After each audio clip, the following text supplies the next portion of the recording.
Matteus 5. Ek het dit vanoggend ook gelees.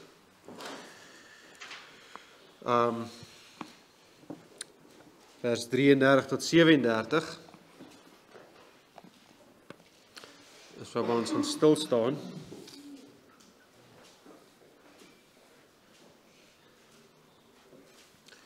So in die katekismes is ons nou by Sondag 37 en dis nog steeds by die derde gebod. So die katekismes lê nou die gebooie uit. En laas Sondag het ons gekyk na Sondag 36, wat eis die derde gebod? En deel van dit is deur vals te sweer, om die naam van die Here aan te roep of te gebruik, deurdat ons sweer, maar dan nie daai eed na te kom nie, of daai belofte na te kom nie. Dan roep ek God as getuie om my te help jok. So dis een van die sondes van die derde gebod, en nou gaan die katekismes nou verder daarmee, en Sondag 37 brei nou verder uit op die derde gebod. Voordat ons nou die katekismes se vrae en antwoorde lees, kom ons lees net eers die Here se woord, Matteus 5 vers 33. Verder het julle gehoor dat aan die mense van die ou tyd gesê is, jy mag nie vals sweer nie, maar jy moet jou ede aan die Here hou. Ek sê vir julle, sweer hoe genaamd nie by die hemel nie, omdat dit die troon van God is, ook nie by die aarde nie, omdat dit die voetbank van sy voete is, ook nie by Jerusalem nie, omdat dit die stad is van die groot koning. Ook by jou hoof mag jy nie sweer nie, omdat jy nie een haar wit of swart kan maak nie. Maar laat julle woord wees, ja, ja, nee, nee, wat meer as dit is uit die bose. Net tot daar die Here se woord, en dan vraag en antwoord 101 van die katekismes vra, mag 'n mens ook godvreesend by die naam van God 'n eed sweer? Ja, as die owerheid dit van sy onderdane eis, of as die nood dit vereis om daardeur trou en waarheid te bevestig, dit moet dan tot eer van God en tot heil van ons naaste gedoen word. Sodanige eedswering is op die woord van God gegrond, en die gelowiges in die ou en nuwe verbond het dit reg gebruik. En dan 102, mag 'n mens ook by die heiliges en of by ander skepsels sweer? Nee, want om 'n regte eed te sweer beteken dat ons God aanroep as die enigste kenner van die hart, om vir die waarheid getuienis te gee, en my te straf as ek vals sweer. Hierdie eer kom geen skepsel toe nie. Dis dan waarby ons vanaand stil staan.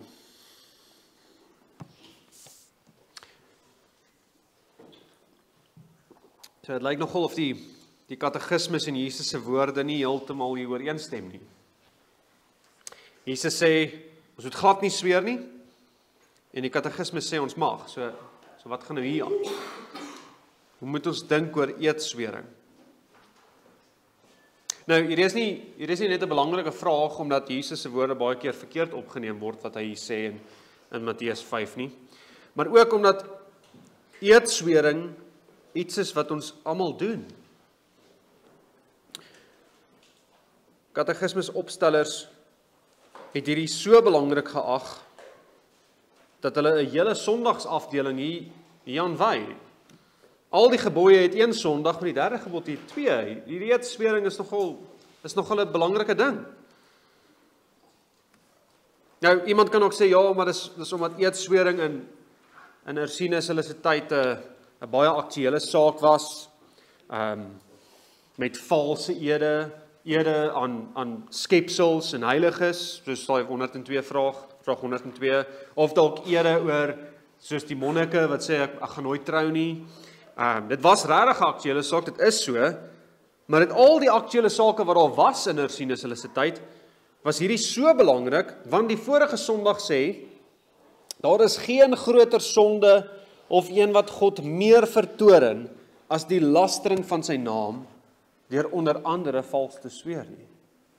Die vorige Sondag sê, Daar is so iets soos groter sondes en kleiner sondes.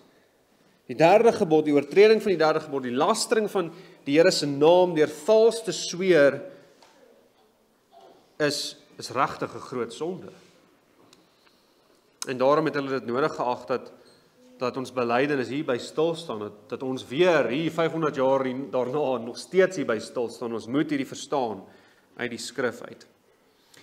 Goed, so wat leer Jesus ons hier in hierdie deel oor eedswering? So vers 33 begin met: Verder het julle gehoor dat aan die mense van die ou tyd gesê is, jy mag nie vals sweer nie, maar jy moet jou ede aan die Here hou. Nou wat Jesus nie hier doen met hierdie verse wat nou ook daar volg nie, is om te sê die mense van die ou tyd of die Ou Testament was verkeerd nie en dit moet nou vervang word, of dit was nog geldig, maar hy het gekom om dit te vervang nie. Nee, glad nie. Hy het nie gekom om te ontbind nie, maar om te vervul. Sê hy net 'n paar verse vroeër.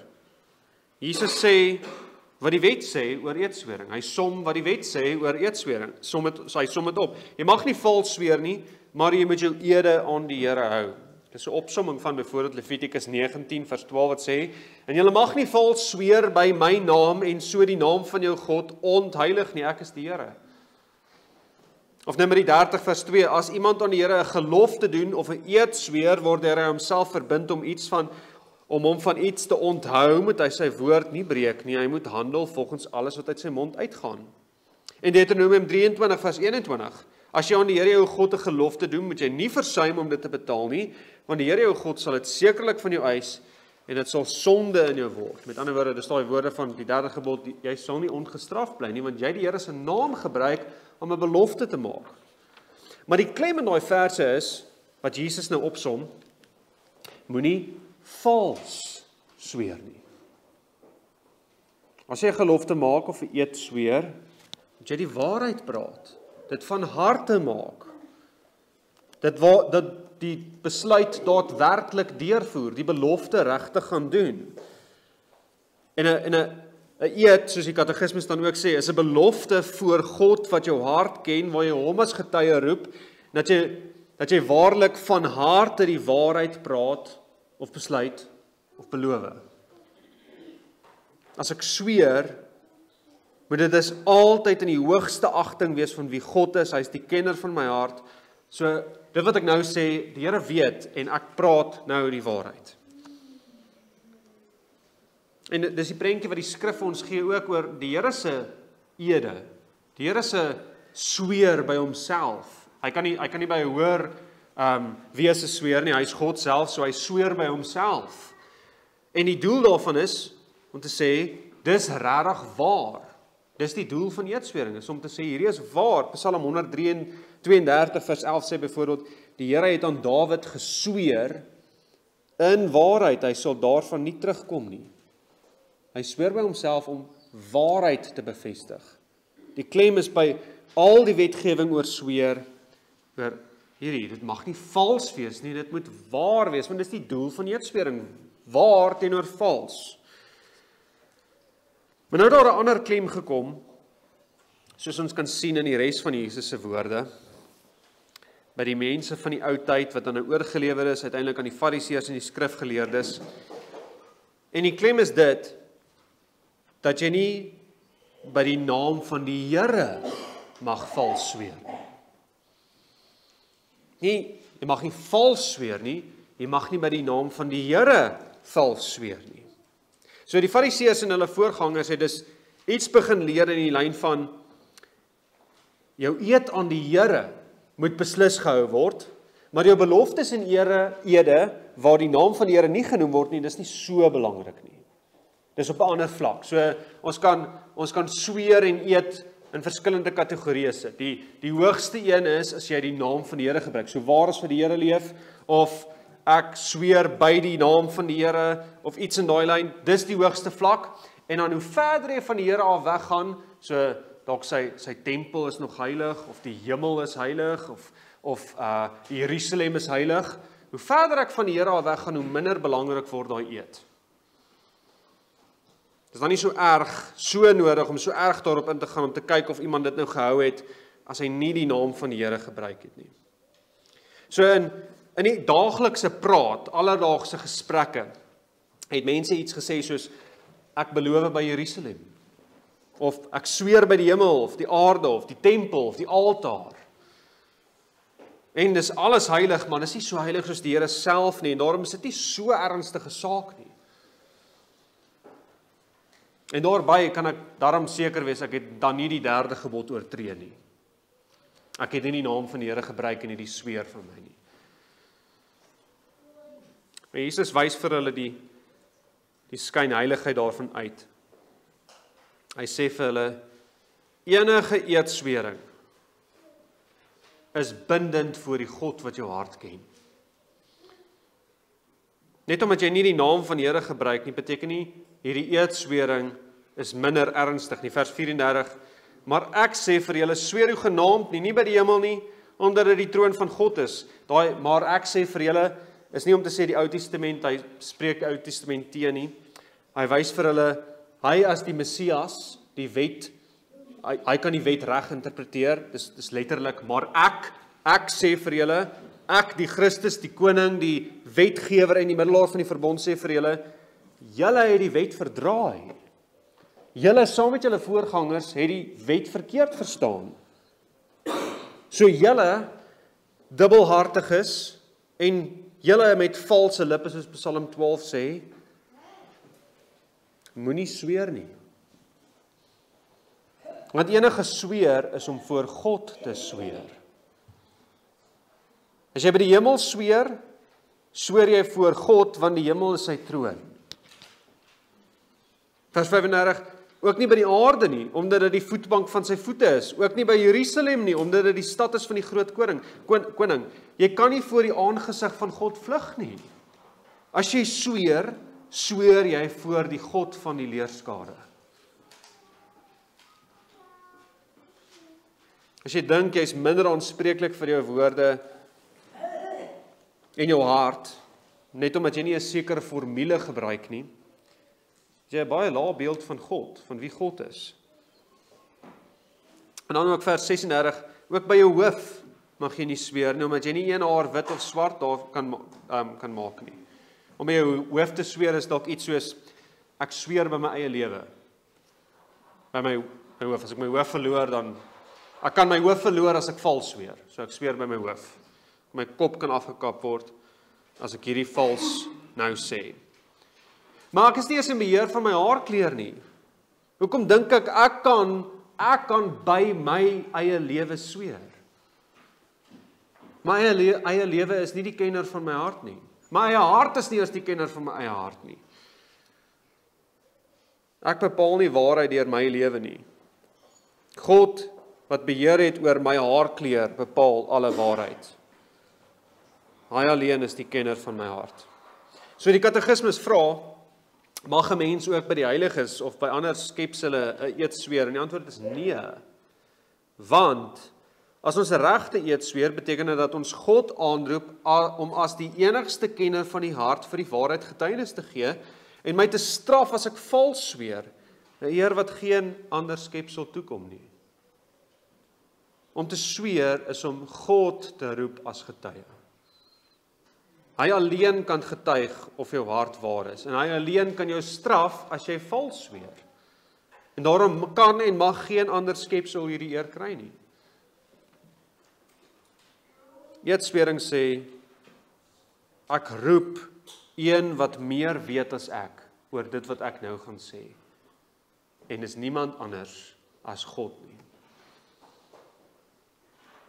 So die oplossing hier, soos met die ander gebooie wat Jesus behandel, is nie in die verdraaiing van die wet nie, maar in die hart. Die hart moet gehoorsaam wees aan God se wet. En daarmee wys Jesus baie duidelik, soos met die ander voorbeelde wat hy gebruik in Matteus 5, ons het regtig verlossing nodig. Ons is leenaars wat nie hou by ons woord nie. Niemand kan homself regverdig deur te sê, ja, maar daardie woorde van my, daarom nie die woorde in die naam van die Here bygehad nie. Ons is sondaars wat die geregtigheid van Christus nodig het. So kyk wat leer Jesus verder, vers 37, maar laat julle woord wees, ja, ja, nee, nee, wat meer as dit is uit die bose. Jesus gaan direk na jou hart toe. Wat jy moet sê, moet totaal en al uit 'n hart kom wat die waarheid weet en praat. As jy sê ja, moet jou hart ook ja sê. En jou lyf moet ja doen. Jy moet so betroubaar wees, so waar, dat wanneer jy jou mond oopmaak, dra dit altyd gewig. Laat jou ja wees. Dat ek nie elke keer as ek wil hê mense moet my glo, dat ek eers moet sweer of beloof nie. In alledaagse gesprekke as iemand vra, is dit so, moet 'n gewone ja voldoende wees. Omdat jy bekend staan as iemand met 'n betroubare hart. So is hierdie woorde van Jesus waar by ons. Laat jou ja wees en jou nee. Doen wat jy sê en sê wat jy doen. Sit ons elke dag omgaan met die waarheid. Ag, 'n eenvoudige voorbeeld, iemand vra, is jy regtig nie kwaad vir my nie? Nee, ek's fyn, ek beloof. Maar jou gesig wys dalk die teendeel. Of kan mense jou glo as jy vir hulle sê, ai man, ek voel jou pyn, ek gaan vir jou bid. Is dit hoe jou hart is?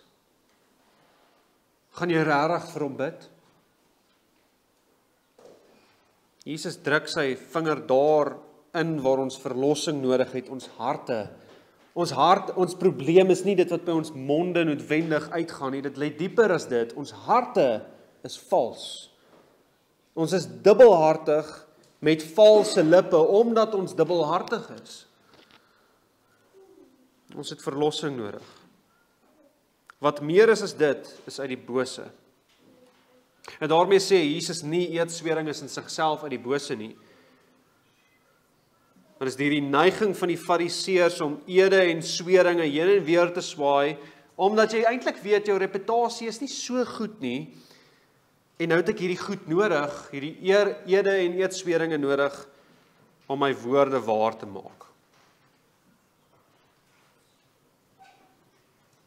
Waar ek my alledaagse woorde heeltyd moet sterk maak met eetbeloftes, is jou hart boos, dis die probleem. Letterlik, dit kom van die bose een af.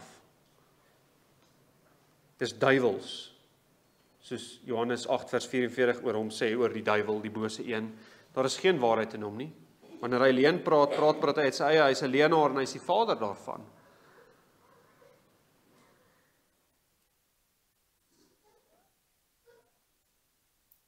So om eedswering te misbruik omdat my hart leenagtig is van die duiwel.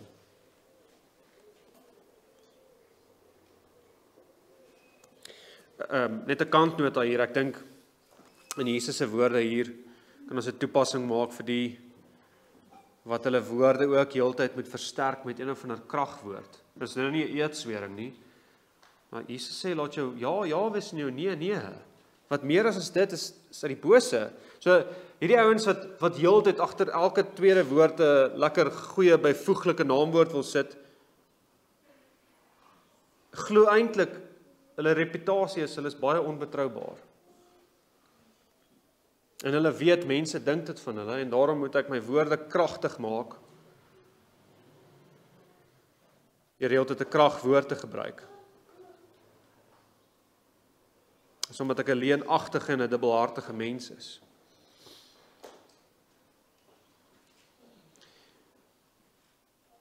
Goed, sê Jesus nou dat ons nie moet sweer nie. Geen eed maak nie. As hy sê vers 35, ek sê vir julle, sweer hoe genaamd nie. Daai is nogal daai sterk woorde, sweer glad nie. So het ons gesondig toe ons getrou het, eet gesweer het, in die huwelik, toe ons geloof bely het hier voor die gemeente en voor God, daai woorde word spesifiek so genoem in beide die formulier van die huweliksformulier en die belydenisafleggingsformulier hier voor God. Met ander woorde, jy sweer voor die God wat jou hart ken. So het ons gesondig as ons dit doen. Dis niks anders as eedswering nie. Wel nee, dis nie wat Jesus hier leer nie. Hy wil juist die sonde uitwys van eedswering misbruik uit 'n leenagtige en 'n dubbelhartige hart. Hoeveel keer het die gelowiges in die verlede, in die Ou Testament en Nuwe Testament, nie die woorde gebruik, so waar as die Here leef. En die Here self maak ede, sweer by homself, omdat daar niemand hoor as dit is nie. Dit was onder eed, dat Jesus verklaar het dat hy die Seun van God is, die Christus. Hulle sê vir hom, ek besweer jou in die naam van die Here, is jy die Christus? En Jesus het gesê, jy het dit gesê.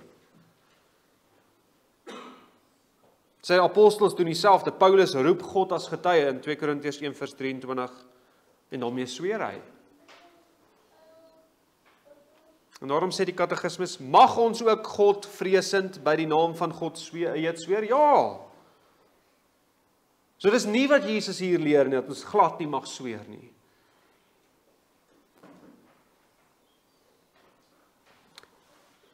Maar nou belangrik, dis nie, mag ons by enige iets sweer nie, mag ons by die naam van God sweer. Net by die naam van God. As iemand iets van my vereis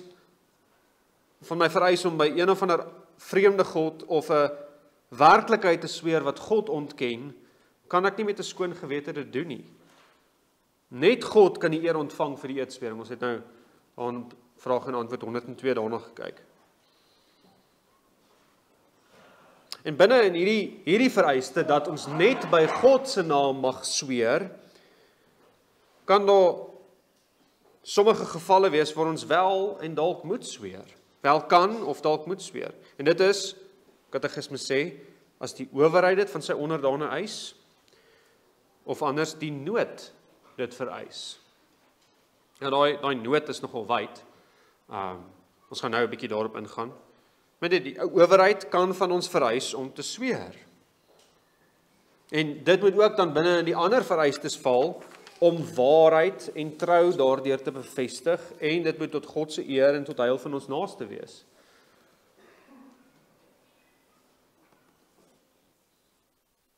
Ons kan gevra word om in die naam van God waarheid te bevestig, sodat waarheid kan seëvier in die samelewing. Daarom kan die owerheid dit van ons eis. Die noodsituasie word deur daardie woorde beskryf, daai verdere vereistes, wanneer trou en waarheid bevestig moet word.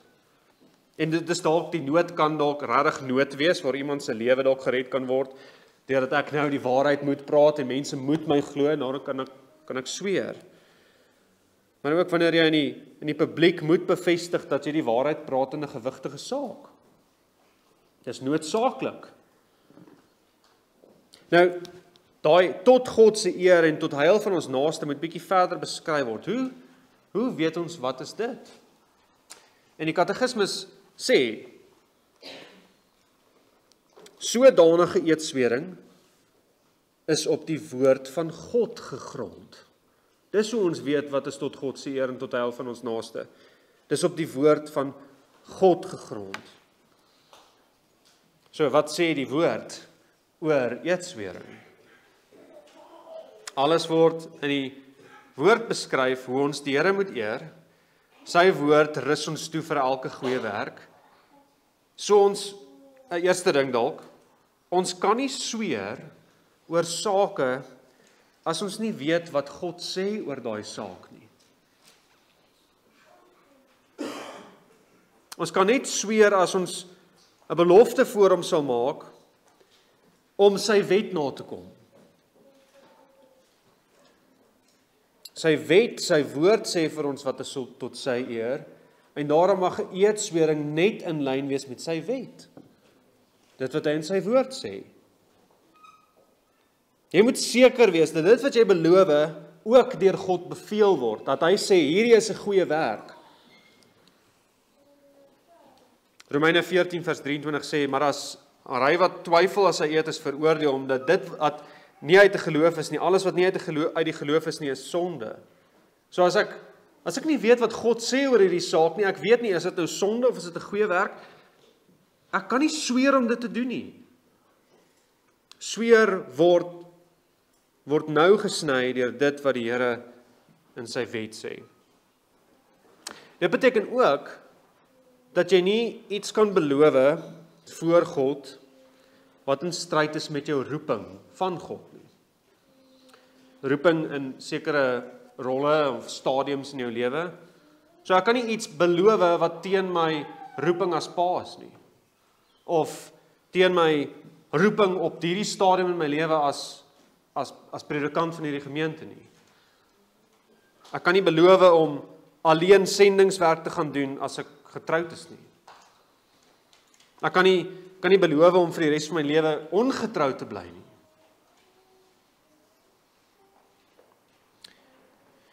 Dit beteken verder dat jy nie iets kan beloof wat buite jou mag val nie. As jy nie die gawens en vermoëns het om iets te doen nie, kan ek dit nie sweer nie. As dit buite God se geopenbaarde wil vir jou is, kan ek dit nie beloof nie. Want jy weet nie wat God in die toekoms gaan doen nie, en daarom kan ek niks buite sy wet doen waartoe hy my in staat stel nie. Dit is weer eens, bly net by dit wat die Here beveel. Byvoorbeeld, ek kan nie sweer dat ek hierdie jaar R500,000 vir hierdie kerk gaan gee nie. As ek nie soveel in 'n jaar verdien nie. As dit buite my vermoë is, kan ek dit nie sweer nie.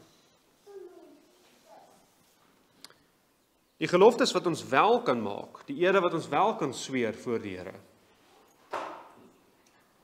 kan wees om waarheid te bevestig, soos ons nou gesien het, as die owerheid dit vereis, of as die nood dit vereis, maar het kan ook 'n gelofte wees van dank, waar ons beloof om iets te doen in lyn met God se wet, as hy ons uit groot gevaar verlos.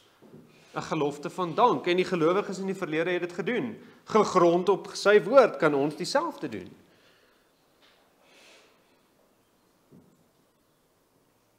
Here het my uit hierdie benoudheid verlos, en daarom beloof ek in lyn met sy wet, ek gaan hierdie gehoorsaam wees. Ek beloof voor hom, ek sal gehoorsaam wees. In dankbaarheid.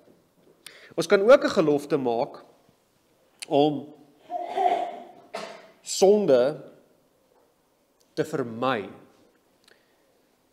Deur onsself te bind daaraan om in sekere omstandighede nie vir die sonde vatplek te gee nie. 'n Gelowige kan byvoorbeeld in pornografie val en dan in bekering voor die Here beloof om hulp te vra by 'n medegelowige. Of dat hy hierdie app op sy foon gaan aflaai en hierdie app gaan sy websites dophou. Of wat ook al. Hy kan beloof om nie voorbereiding te tref vir sy vlees nie. En in elk geval by verskillende gelowiges gaan dit nie presies dieselfde lyk nie. En al word hierdie geval nie presies gelys in die wet van die Here nie, is dit steeds in lyn met God se wet wat sê jy moenie voorsorg tref vir die vlees nie. Daar kan ook geloftes wees waar ons onsself tot goeie werke wil aanspoor. Weereens in lyn met God se wet. Dis die tipe belofte met jou belydenisaflegging. Dis 'n belofte wat in die genadeverbond ingesluit word. So die Here maak 'n verbond met jou, maar dit sluit in dat jy beloof om hom te dien. Verhouding met hom te onderhou, van die wêreld en sy begeerlikhede af te sien, sy woord en sakramente ywerig te soek, jou gawes te gebruik tot nut en saligheid van die ander lede, al daai beloftes wat daar in die belydenisafleggingsformulier is, dit word ingesluit in die genadeverbond. Jy het dit voor God en sy gemeente beloof, 'n eed afgelê, gesweer, om jou aan te spoor tot goeie werke, om getrou te wees in hierdie verbond in die Here, in ons Here Jesus. Dis om jou te herinner, hierdie is regtig ernstig. Ek het gekies vir Jesus, radikaal gekies vir hom. Ek lê my lewe voor hom neer, ek gaan hierdie goed los en ek gaan vir Jesus volg. Ek sweer dit voor die God van hemel en aarde.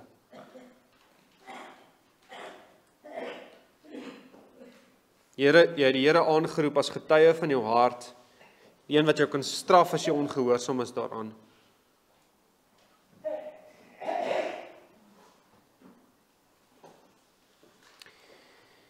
Dis ook belofte voor God en getuies wat jy afgelê het in jou verbond met jou vrou. Dis geen ligtelike saak nie. En ek dink dis goed as man en vrou, jy en jou vrou saam weer deur daai beloftes lees. Maar spesifieke woorde te onthou wat jy gesê het, ja. Voor die Here en voor getuies sweer ek sal nie hierdie vrou verlaat nie. Ons sal mekaar dien in liefde in lyn met elkeen se taak in die huwelik.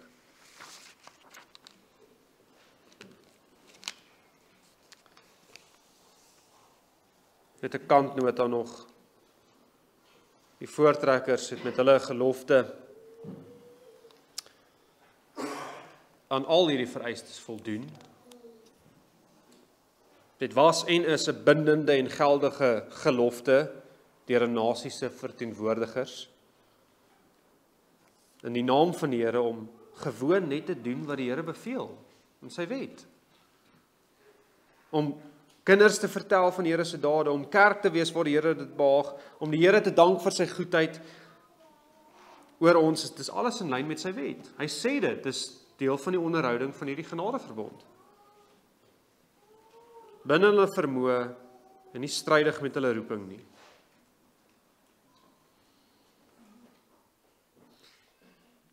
Jesus leer ons hier in die bergpreek, ons kan nie onsself red nie, ons is sondaars. Ons het regtig vir Jesus nodig. Maar hy leer nog iets. Hy wys ons dat hy hierdie wet volkome vervul het, dat hy die dood oorwin het, ons verlos het uit die bande van sonde en Satan, dat ons waarlik kan begin leef met geregtigheid wat oorvloediger is as die Fariseërs sin. Ons kan regtig leef vir die waarheid in die eer van God se naam.